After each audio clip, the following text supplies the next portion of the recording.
Cheating wife snuck around with a married man in hotels while I cooked her dinner, then she tried to win me back with a maybe baby and lingerie I never even saw. Part 1. The cracks start to show. Hey Reddit, I never thought I'd be the guy posting here, but here I am. Buckle up because this one's a ride. Throwaway account for obvious reasons. So, I, 35M, have been married to my wife, L, 32F, for almost 8 years. We were the couple everyone looked up to, always traveling, laughing, finishing each other's sentences. I genuinely thought we were solid. We met in college, did the whole ride or die thing, built a life, even got matching tattoos like idiots. But over the past year, things shifted. At first it was small stuff. She started coming home later than usual from work events. Said she was just busy with her new marketing role. I didn't think much of it. She's always been ambitious and I've always supported that. Then came the phone. That damn phone. Suddenly it was always on silent, face down. She started sleeping with it under her pillow like a teenager hiding something from her parents. If I even glanced at her screen, she'd get snippy. You don't trust me? I didn't want to be that guy, the paranoid husband, so I let it go. God, I wish I hadn't. We used to talk about everything. Lately our convos were just surface level. How was work? Fine. Dinner's in the fridge. And then she'd just scroll TikTok or text whoever. Her laugh used to be my favorite sound. Now I barely hear it. I started feeling like a ghost in my own house. Part 2. The gut feeling. You know how people say trust your gut? Yeah. Mine was screaming at me, but I kept telling it to shut up. About 3 months ago, she started going to the gym. A lot. Like 5 days a week, sometimes 6. Not that working out is a red flag in itself, but this was a woman who used to say burpees are the devil and now suddenly she's religious about morning workouts? Okay. And get this, she'd come back freshly showered from the gym. Hair washed, makeup on, perfume. What gym is this? A Sephora. So I casually brought it up. Hey, you're really committed lately. That's awesome. Just testing the waters. Her response? Yeah, well, I want to look good for myself. You wouldn't get it. Excuse me? Now I'm not some jealous caveman. If she wants to glow up, I'm all for it. But that tone? That attitude? That wasn't my wife talking, that was someone who had already emotionally checked out. I started noticing more. The late night texts where she'd laugh and smile, but when I asked what was funny, she'd say just a meme from Lisa. Lisa, by the way, is about as funny as a beige wall. She started sleeping with her back to me. Stopped initiating anything. I'd try to touch her and she'd flinch like I was a stranger. It was like she was physically uncomfortable being around me. But when we were out with friends, she played the role. Held my hand, smiled, acted like the loving wife. I started feeling like I was going crazy. Gaslit even. But I wasn't ready to face the idea yet, not fully. I just kept thinking maybe she's stressed, maybe I'm not doing enough. Maybe I'm the problem. Spoiler, I wasn't. Part 3, the slip-up. So here's where things really start going off the rails. About a month ago, we were supposed to go to dinner with her sister and brother-in-law. Kind of a regular double date thing we do every few months. Elle texts me midday, says she's feeling off, might skip it. I told her no worries, I could go solo or reschedule. An hour later, she says never mind, she's feeling better, and we're back on. Cool. Nothing crazy yet, right? Well, that night, she left her phone on the kitchen counter when she went to shower, which was already weird enough since it's usually surgically attached to her hand. It lights up. A notification from Kyle G pops up on the screen. The preview just says, had a great time last night. Still thinking about you. I stared at it for a solid 30 seconds, trying to convince myself it meant something else. Like maybe it was a group chat. Maybe a friend. Maybe a brain tumor. Anything. But then it buzzed again. Kyle G, wish I could have stayed longer. You looked amazing. That's when my heart dropped. I picked up the phone. Hands shaking. I know, don't go through someone's phone, blah blah privacy, but screw that. My marriage was crumbling in front of me and the truth was literally lighting up right in front of me. Messages. Photos. Deleted chats she clearly forgot to wipe from the cloud sync. They'd been seeing each other for months. Restaurants she told me she was with coworkers at. Hotels. Him sending shirtless pics. Her replying with ones I never even got to see. The nicknames. The miss you already. The you're so different from him. Like a sledgehammer to the chest. And you know the worst part? One of the pics she sent him. She was wearing the lingerie I bought her for our anniversary last year. She told me it didn't fit right, and she'd returned it. She lied. And suddenly everything made sense. Part 4. The confrontation. So yeah, I'm sitting there with her phone in my hand, feeling like I just walked into traffic. My heart's pounding, mouth dry, head spinning. I put the phone back exactly where she left it, face down, and I waited. She came out of the shower, towel in her hair, all casual. She sees me sitting at the table and gives me this half smile like nothing's wrong. I looked her dead in the eye and said, "Who the hell is Kyle?" Her whole body froze, just for a second, but I caught it, that flicker of panic before she tried to recover. What? Who? she says, playing dumb. So I repeated it louder. Kyle. The guy who had a great time last night. The one who wishes he could have stayed longer. That Kyle. Boom. She knew I knew. Then came the gaslighting. Why were you going through my phone? You invaded my privacy. This is exactly why I didn't want to tell you. You always overreact. Oh, now I'm the problem? Unreal. I told her to cut the crap and tell me the truth. She folded pretty quick once she realized the jig was up. Said it wasn't serious, that it was just emotional at first. And then it only happened a few times. Classic cheater script. Then, mid-excuse, she hits me with, well, maybe if you paid more attention to me, I wouldn't have needed to look elsewhere. I swear to God. I almost laughed. Not out of humor, out of complete disbelief. She cheated, lied for months, gaslit me, and then tried to spin it as my fault? Like she just tripped and fell into another dude's bed? I didn't yell. I didn't throw anything. I just stood up and walked out of the house. Drove around for 2 hours. Ended up parked in a Walmart lot just staring at the steering wheel. Couldn't go home yet. Couldn't face her. Couldn't face the life I thought we had. I never felt so completely hollow in my life. Part 5. The breakdown. So, I'm sitting in my car, parked next to a flickering Walmart sign at 1:30 in the morning, and it hits me. Like, actually hits me. The kind of emotional gut punch that knocks the wind out of you. Everything I thought I knew about my marriage, about her, just collapsed in the span of an hour. And I couldn't breathe. I just sat there, shaking, crying like a goddamn kid. You ever cry so hard your vision blurs and your throat physically hurts? That was me. Couldn't stop. Couldn't think straight. It was like grief, but worse, because she wasn't dead. She was alive. Still at home. Probably texting Kyle. Maybe deleting more messages. Maybe planning her next lie. And I loved her. That's the part that destroyed me. I loved her with my whole stupid heart. I believed in her. Defended her when people called her cold or manipulative. She had this way of making me feel like the luckiest guy in the room, when she wanted to. And now, suddenly, I felt like a backup.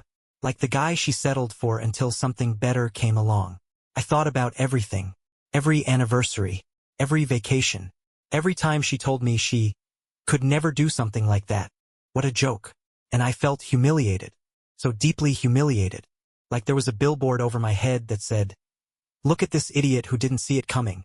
I wanted to call someone, but who do you call at 2 a.m. to say, "Hey, my wife's been screwing some guy named Kyle, and my life is a dumpster fire now"? I felt completely alone. Like I just lost my partner and my identity all in one go. Eventually, I drove home. She was asleep or pretending to be. I didn't say a word. Just laid on the couch staring at the ceiling until the sun came up. That night broke something in me. Part 6. The apology tour. The next morning, she was already in the kitchen when I woke up. Like she was trying to play house again. Pancakes, bacon, orange juice. Real. I'm a good wife energy. I walked in, still emotionally wrecked, and she had the audacity to smile at me like nothing happened. "I figured we could talk," she said. Like it was a business meeting and not the aftermath of emotional arson. I sat down. Didn't say a word. I wanted to hear what she had to say. Needed to hear it. Even though I already knew it wouldn't fix anything. She started crying immediately. Real tears. I'll give her that. She kept saying she was sorry. That she didn't know why she did it. That it just happened. The classics. I swear. It was like watching a rerun of every cheating confession video on YouTube. And then she hit me with this line. "He made me feel wanted." That was the dagger. Because what the hell did she think I was doing all those years? Every late-night run to get her snacks when she was craving junk food. Every dumb little note I left in her lunch bag. Every time I told her she looked beautiful even when she hadn't showered or changed out of sweats. Was that not wanting her? But no, Kyle made her feel wanted. Must be all the shirtless mirror selfies and hotel quickies, right? I asked her if she loved him. She said no. I asked her if she wanted to be with him. She said no. I asked her if it was over. She hesitated, then said yes. That hesitation told me everything I needed to know. She begged me not to tell anyone. Said she didn't want people to think less of her. As if her reputation mattered more than the crater she just left in my soul. Then came the worst part. "Can we work through this?" Like it was a bad grade on a group project and not a complete betrayal of trust. I told her I needed time to think. Truth is, I already knew. I just hadn't said it out loud yet. Part 7. Picking up the pieces. So after the pancake and tears breakfast from hell, I took a couple days off work. Told my boss there was a family emergency, which I guess wasn't a lie, just not the kind HR usually deals with. Elle tried to act like we were suddenly in couples therapy. She kept sending me long texts from across the house. Ironic, right? Like we couldn't even speak face to face in the home we built, but she had the energy to write me walls of text about how broken people hurt people and how she was going through something internally. Girl, you weren't going through something, you were going through Kyle. I started sleeping in the guest room. I say sleeping, but really it was just laying there in the dark, staring at the ceiling like it owed me answers. I felt numb. The initial heartbreak had passed, but it left behind this weird emptiness, like someone had scooped out my insides and forgot to refill them. I started replaying every red flag I'd ignored. Every time she stayed late. Every time she lied about where she was. Every time she picked a fight out of nowhere, probably just to justify the crap she was doing behind my back. I also started journaling. Nothing deep, just thoughts. Anger. Memories. Confusion. Writing it out helped in a weird way. Made it feel like I was in control of something finally. And I started reaching out to friends. Carefully. I told my best friend Dave everything. He listened, let me cry it out, then hit me with, "Bro, screw her. You don't come back from this. You shouldn't come back from this." That stuck with me. Because I kept asking myself, if I stay, what am I staying for? The history?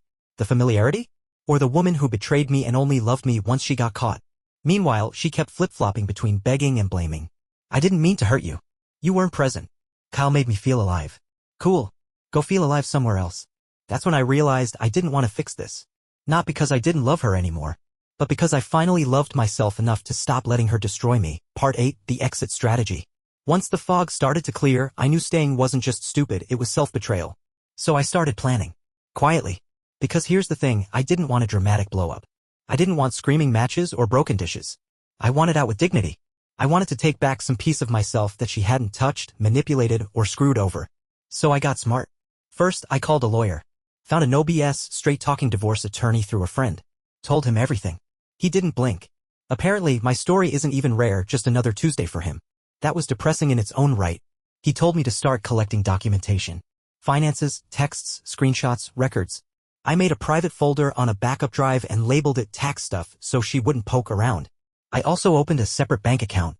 Quietly shifted my paycheck there. Locked down all my passwords. Look, I didn't want to treat her like a threat, but she forfeited the benefit of the doubt the second she let Kyle into her bed. Meanwhile, I acted normal. Went through the motions. Smiled when I had to. Slept in the guest room like it was just a temporary thing. And every day I got a little stronger. A little clearer. A little more ready to leave. She noticed, of course. Started accusing me of being cold. Said things like, "If you're not even going to try, why are we still doing this?" I didn't answer. Because I wasn't trying.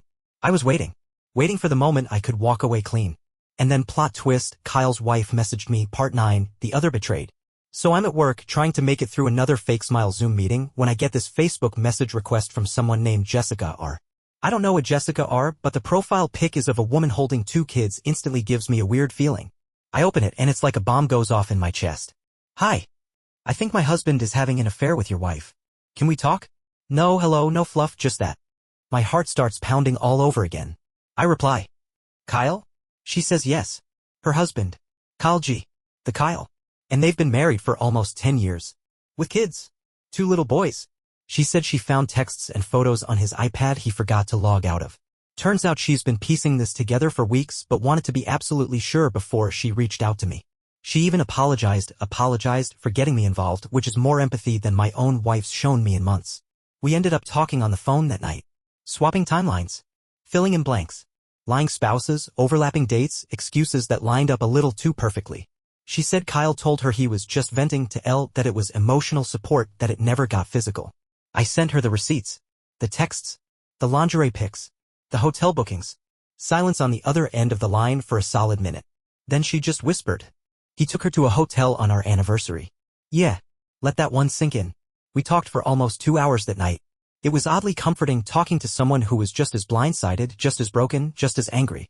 Not gonna lie, we both cried a little. It wasn't romantic. It was trauma bonding, pure and simple. She said she was done with Kyle. She'd already contacted a lawyer. She told me, "You don't deserve this. Neither do I. Let's burn it all down." And that's when I realized I wasn't alone in this anymore. And I wasn't the fool. They were. Part 10 is the start of the takedown. When I finally confront Elle with everything, Jessica's messages, the divorce plans, all of it. Part 10, the takedown. Alright, so I'd had enough. No more pretending. No more quiet nights staring at the ceiling while she played victim in the house she turned into a crime scene. I waited until Sunday morning. She was in the kitchen again, scrolling her phone, probably texting Kyle, or whatever damage control they were doing. I walked in calm to calm. That kind of eerie quiet that comes right before the thunder. Dropped a manila folder on the table. She looked up, all confused. "What's this?" "Everything," I said. She opened it, screenshots of texts, photos, hotel receipts, and the cherry on top, a printed-out transcript of my convo with Jessica. I even included a family photo Jessica had posted with Kyle and their kids, just to drive the stake through the rotten heart of it all. Her face went pale, like ghost white. She started stammering, hands shaking, trying to piece together some excuse. I didn't give her the chance. "I know everything, Elle. He's married. He has kids. And his wife knows too. We've talked. We compared timelines. Every single thing you've said to me the past 6 months has been a lie." She tried crying. Again. Real tears, maybe? I don't even know anymore. It wasn't supposed to go this far. But it did. I cut her off. "And you didn't stop. Not until you got caught." Again. Then she tried begging. Said we could start over. Clean slate. Therapy. Weekend getaways. Said she'd block Kyle. Change her number. Said she'd do anything. And I told her, calmly, "You already did everything. To me. And now I'm doing something for myself." I told her I'd spoken to a lawyer. I'd already started the process. That she'd be hearing from them this week. She lost it. The calm mask shattered and out came the venom. Said I was being dramatic. Said I was throwing away 8 years. Said I was making it too hard to forgive. Oh, the irony. I didn't yell. I didn't throw a single insult. Just packed a bag and left to crash at Dave's place. Told her I'd be back with movers for the rest. She screamed after me. "You're really gonna leave over one mistake?" "One mistake?" It wasn't one mistake. It was one choice, repeated over and over every time she texted him. Lied to me. Undressed in front of him. Came home and kissed me with his scent still on her. That was what I was leaving over. Part 11, the rebuild. Moving out was equal parts devastating and freeing. I'd packed just the essentials, clothes, my laptop, a few personal things, the watch my dad gave me, and a single framed photo of my late mom. Left everything else behind. The house didn't feel like mine anymore. It felt like a crime scene staged as a home. Dave, bless his soul, took me in without hesitation. No questions. Gave me his spare room and a bottle of whiskey. Man didn't say much that first night, just sat with me while I stared at the wall and said, "You're gonna be all right, brother. You don't see it yet, but you will." And honestly, that was the first time I believed it might be true. I started putting myself back together in little ways. First thing I did? Got tested. Full panel. Clean, thankfully, but that anxiety? That shouldn't be something a loyal husband has to deal with. Another gift from Elle. Then I hit the gym. Not for revenge, not for the glow-up, just because I needed something to anchor me. Something that wasn't tied to her. Cut my hair short. Started cooking for myself. Reconnected with old friends I hadn't seen in ages because I'd been too busy trying to keep my marriage alive. People started telling me I looked lighter. Less stressed. More like me. One friend literally said, "You seem like someone who just escaped a cult." And honestly, he wasn't wrong. Because I'd been worshipping at the altar of someone who didn't deserve it. Who fed me scraps and called it love. Meanwhile, Elle kept texting. Every day at first. Apologies. Promises. Pictures of our past, photos from trips, anniversaries, even our wedding. Like guilt bombs she hoped would change my mind. I ignored most of them. Replied only when it was about legal or logistical stuff. She kept dangling emotional bait. "I miss your voice, I can't sleep without you, I don't even talk to Kyle anymore." I didn't care. I wasn't healing for her. I was healing from her. Part 12, the final desperate play. Just when I thought she'd finally let go, Elle decided to go full soap opera. I hadn't responded to her messages in over a week.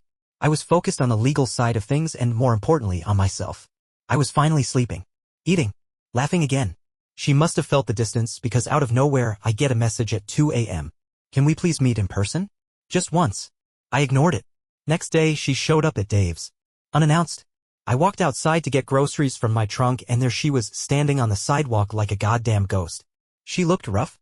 No makeup. Hair tied back. Puffy eyes. And I'll be real, it threw me. Not because I felt sorry for her, but because she still had the nerve to come to where I was healing. I asked her what the hell she was doing there. She said she couldn't stop thinking about me. Said she had something important to say. Against my better judgment I let her talk. Just to get it over with.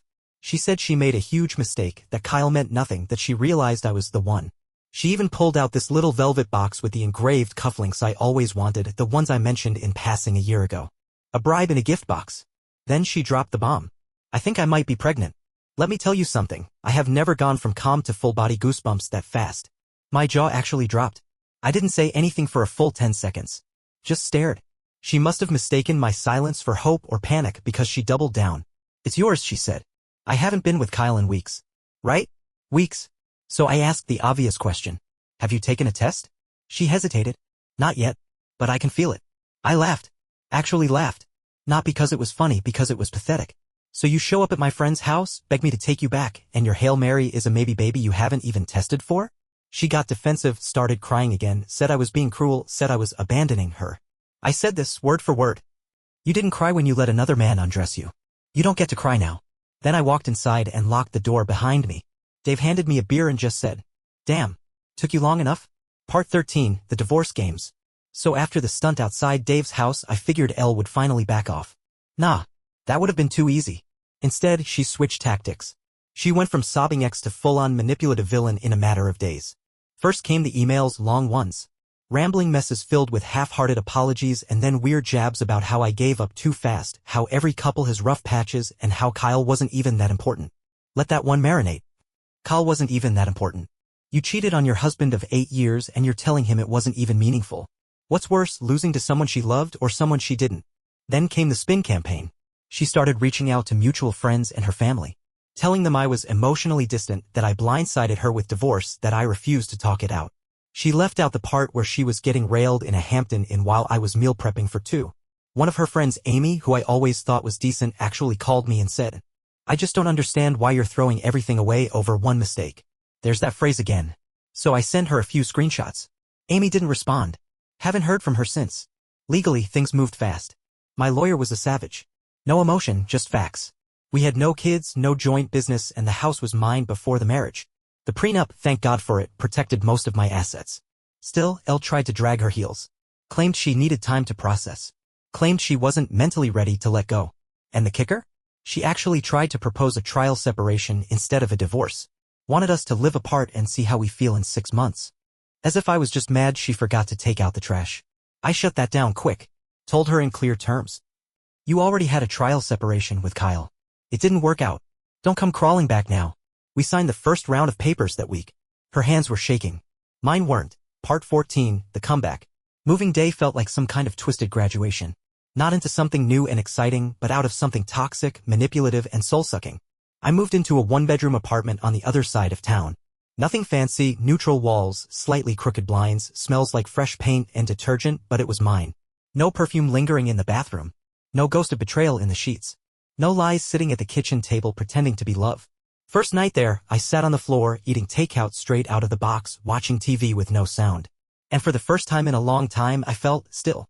Not happy. Not healed. But still. Peaceful. The silence wasn't heavy anymore. It didn't remind me of the cold shoulders and the secrets. It felt clean. Like a blank slate. I started making routines that had nothing to do with her.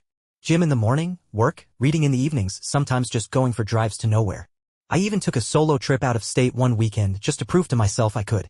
People kept asking if I was going to start dating again. And honestly? Nah. Not yet. Not because I'm bitter, but because I'm tired. I want to learn how to love myself again before I try giving anything to anyone else. Elle drained me.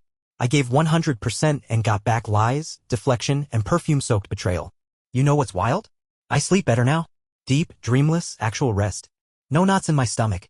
No waking up at 3 a.m. to a cold bed and a colder heart beside me. Sometimes I'll think of her out of nowhere. A song, a smell, a stupid inside joke. And for a split second, I miss what we pretended to have. Then I remember what she really gave me in the end, paranoia, shame, and heartbreak. And I let the thought pass. Part 15, The Reflection. So here we are. Months later. Divorce finalized. No more texts from her. No more late-night phone calls. Just quiet. Real quiet. And it's not the bad kind anymore. Looking back, the biggest mind asterisk of all wasn't the cheating itself, it was how easily she could pretend. How many nights she laid beside me, kissed me, smiled at me while living a double life. That messes with your sense of reality. Makes you question everything. But here's the truth I've learned. Someone lying to you doesn't mean you were blind. It means they were good at being fake. And that's on them. Not you. If you're reading this and you've got that pit in your stomach, those red flags that keep waving, those tiny cracks you're trying to patch with excuses, I'm begging you, pay attention. You're not crazy. You're not insecure. Your gut is wiser than your heart sometimes. Love doesn't have to feel like guessing. Or walking on eggshells. Or being half-loved while someone else gets the best of the person you committed to. I thought I'd be broken forever. I'm not. I'm healing. Slowly, yeah. Still have trust issues? For sure. But I've also got peace now. I've got clarity. I've got me. And that's more than she ever gave me in the end. If nothing else, this experience taught me what love isn't. And that lesson? That one's priceless. Thanks for listening, Reddit. The guy who finally walked away.